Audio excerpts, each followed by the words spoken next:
Jehovah's Witnesses refuse blood transfusions mainly based on a scripture in the book of Acts that says abstain from blood, literally. And so they take that to mean even transfusions into the body. But beyond that, Jehovah's Witnesses also see blood as sacred.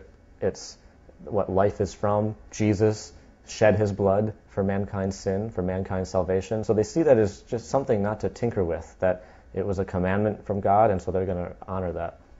Following the witness way of life isn't easy. At 23, Seth's own faith is being tested.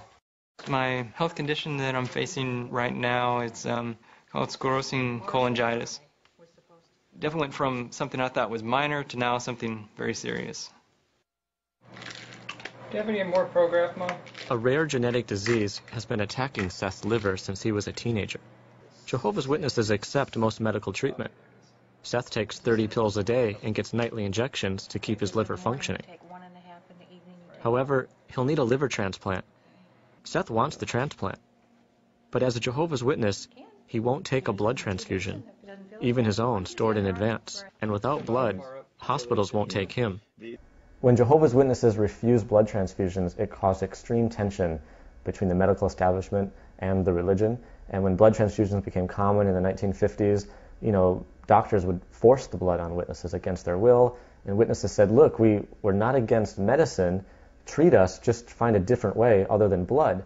Well, for 30 or so years, there was no other way. And so it was always this conflict. It's fearful for us when somebody's sick.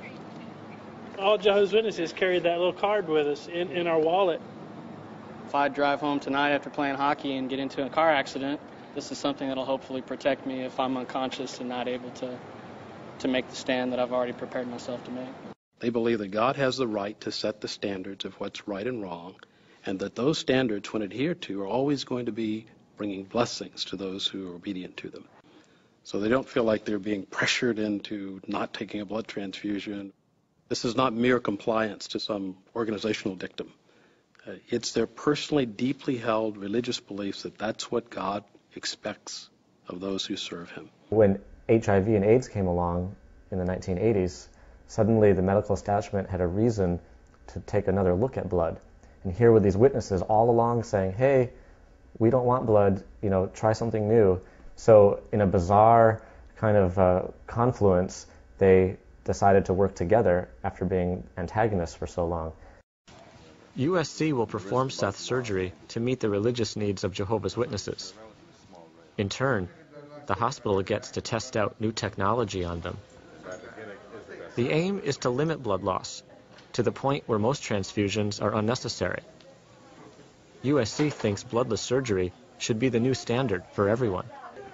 That led to this weird alliance between very strange bedfellows. Jehovah's Witnesses, who never liked blood, didn't want to use blood, and a scientific community trying to figure out how are we going to do surgery if we can't use the blood supply because it might be infected.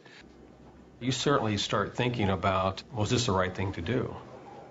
And obviously as parents, with Seth being 23 years old, we didn't make this decision by ourselves. He could die. And then when I found out that my dad wanted to do the live donor, it was even kind of worse. You want to have your brother alive, but you also risk losing your dad. This is a scary time, but hopefully, more than likely, it's all going to turn out okay. And even if we do lose one of them or both of them, you remember that there is a hope for the resurrection. If he does not wake up, we'll still be able to see him in paradise, the way we were meant to live.